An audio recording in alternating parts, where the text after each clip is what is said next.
Selamat pagi anak-anak ibu semuanya. Apa kabar nak? Semoga kita berada dalam keadaan sehat walafiat dan dilindungi dari segala mara bahaya. Amin, amin ya robbal alamin. Nah, sebelum memulai pembelajaran kita hari ini, kita berdoa dulu ya nak, menurut agama dan kepercayaan masing-masing. Berdoa mulai. Bismillahirrahmanirrahim. Rabbil zidni ilman warzuqni fahman. Ya Allah, tambahilah ilmuku dan pertinggikanlah kecerdasanku. Amin. Anak-anak ibu masih tetap semangat kan belajarnya meskipun dari rumah? Itu harus ya nak ya, harus tetap semangat. Nah, supaya anak-anak ibu lebih semangat dalam pembelajaran kita hari ini melakukan tepuk semangat. Ikuti ibu ya nak, namanya tepuk ayam. Tepuk ayam. Piok-piok, piek-piek, petok-petok, kukuruyuk. Oke, terima kasih anak ibu. Nah, hari ini kita akan belajar tema 2, subtema 2, yaitu tentang manfaat hewan bagi kehidupan manusia. Pembelajaran ke-1. Nah, adapun tujuan pembelajaran kita hari ini, yang pertama, nanti anak-anak ibu bisa membaca dongeng dengan lafal, intonasi, dan ekspresi yang tepat. Yang kedua, anak-anak ibu bisa mengidentifikasi informasi isi dari dongeng yang didengar. Yang ketiga, anak-anak ibu bisa menentukan sifat pertukaran pada perkalian. Yang keempat, anak-anak ibu bisa menggunakan sifat pertukaran pada perkalian untuk memecahkan masalah. Yang kelima, nantinya anak-anak ibu bisa mengidentifikasi gerakan cepat tangan dalam suatu tarian. Dan yang terakhirnya, nanti anak-anak ibu bisa memeragakan gerakan cepat tangan dalam suatu gerakan tari. Ayo, siapa di antara anak-anak ibu yang masih ingat pelajaran kita sebelumnya? Iya, benar sekali anak ibu. Dalam membaca teks kita harus memperhatikan beberapa hal. Yang pertama, lafalnya, kemudian intonasi dan ekspresinya juga harus tepat ya nak ya. Anak-anak ibu, Tuhan menciptakan hewan agar dapat dimanfaatkan oleh kita manusia. Hewan ini ada yang dimanfaatkan untuk diambil tenaganya. Ada juga hewan yang diternakan untuk diambil daging, telur, susu, kulit, dan lain sebagainya. Tapi ada juga hewan yang hidupnya di alam bebas. Nah, jadi sudah kewajiban kita ini manusia untuk menjaga dan memelihara hewan-hewan tersebut sebagai rasa syukur kita terhadap Tuhan Yang Maha Esa. Anak-anakku sayang, salah satu contoh hewan yang bermanfaat bagi manusia adalah ayam. Nah, di sini ada ceritanya. Benny memelihara ayam. Ayam yang dipelihara Benny ada ayam jago, ayam betina, anak ayam. Nah, selain memelihara ayam, ternyata Benny juga punya cerita loh tentang ayam jago. Yo anak-anak ibu, kita baca dongeng tentang ayam jago. Baik anak-anak ibu, hari ini dongeng kita berjudul Ayam Jago Baru, pengarangnya Anoni. Ada ayam jago baru di suatu dusun. Dia datang dari kota yang jauh sekali. Suatu ketika, ayam jago terbangun dari tidur. Matanya yang masih mengantuk pun perlahan terbuka. Di langit, dia melihat benda bundar berwarna kuning keemasan. Itu pasti matahari, pikirnya. Maka, walaupun matanya masih mengantuk, dia melompat ke atas pagar dan mulai berkokok dengan sekeras-kerasnya. Mendengar mengelompokkan ayam jago tersebut, induk-induk ayam pun bergegas berlarian keluar.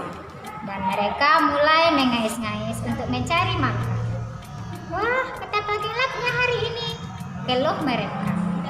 Tiba-tiba melintaslah seekor burung hantu. Dia hinggap di pohon dekat mereka berada. "Kamu siapa?" tanya ayam jago. "Aku burung hantu," jawabnya. "Hei, mengapa kalian ribut-ribut di tengah malam begini?" "Si ayam jago tadi berkokok. Itu tandanya hari sudah pagi," ujar induk-induk ayam. Mereka pun mulai ribut berdua.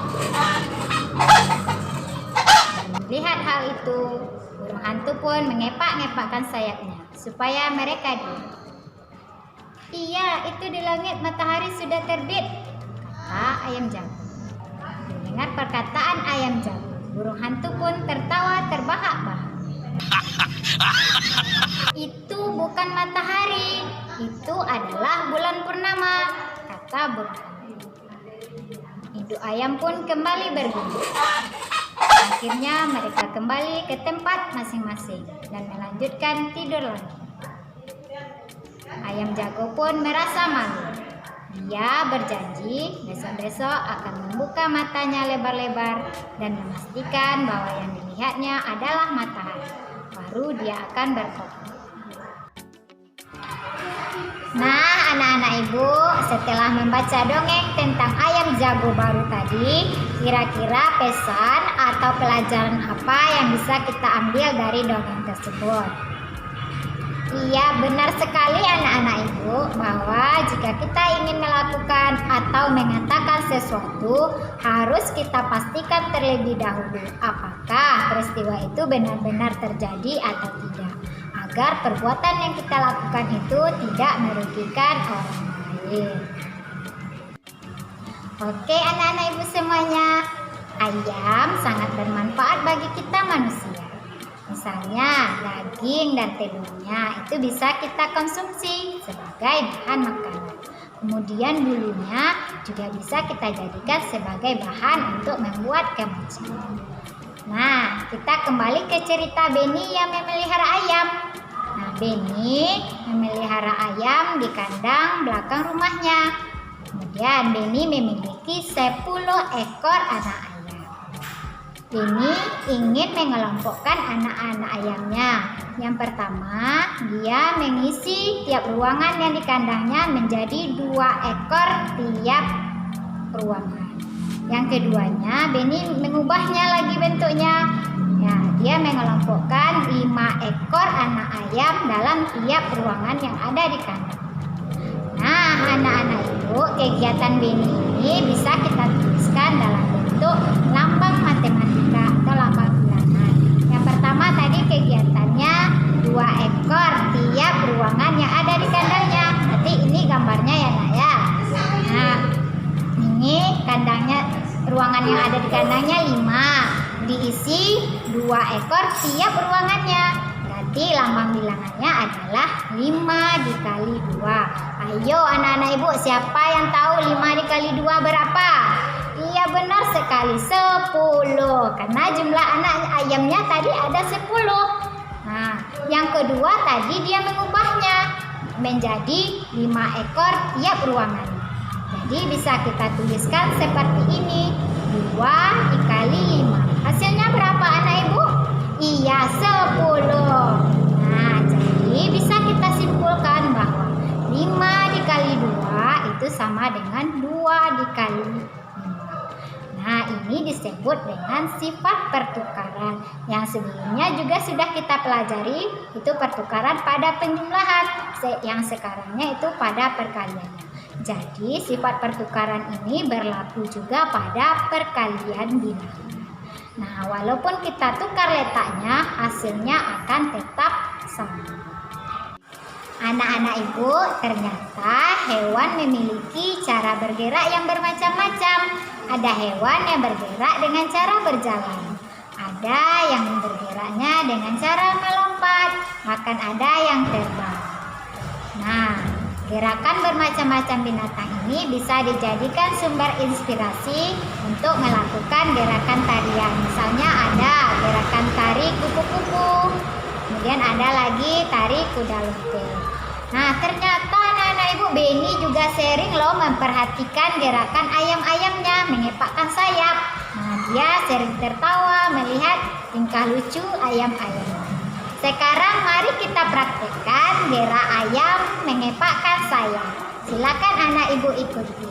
Yang pertama, anak ibu harus berdiri tegak. Ya, seperti ini. Kemudian sikunya ditekuk seperti ini ya nak, diletakkan di samping badan. Kemudian kita gerakkan siku secara perlahan ke atas dan ke bawah. Lanjut, makin lama makin cepat. Seperti ini ya nak ya. Nah, ini gerakan ayam mengepakkan sayap. Nah, terima kasih anak ibu sudah mencoba. Nah, untuk tugas anak-anak ibu, silahkan anak ibu praktekkan secara berkelompok atau peragakan dengan teman-temannya gerakan kupu-kupu yang sedang terbang. Nah, anak-anak ibu, dari kegiatan pembelajaran kita hari ini, kesimpulan pelajaran kita apa nak? Iya, benar sekali anak-anak ibu, bahwa dalam membaca dongeng kita harus memperhatikan lafal, intonasi, dan ekspresinya harus tepat. Kemudian sifat pertukaran juga berlaku pada perkalian.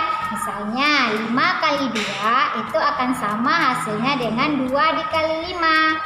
Nah, selanjutnya dalam memperagakan gerakan hewan itu harus memperhatikan langkah-langkah ya nak ya. Nah, demikianlah pembelajaran kita hari ini. Untuk selanjutnya silakan anak ibu kerjakan tugas yang sudah ibu bagikan. Oke anak-anak ibu, setelah selesai dan sudah ibu koreksi semua jawaban anak-anak ibu, alhamdulillah hebat anak-anak ibu semuanya. Ternyata anak-anak ibu sudah memahami materi kita hari ini. Nah, pembelajaran kita tutup dengan mengucapkan doa berupa alhamdulillahirabbil alamin. Oke, terima kasih anak ibu. Ibu akhiri dengan wabillahi taufiq wal hidayah. Assalamualaikum warahmatullahi wabarakatuh. Sampai jumpa kembali.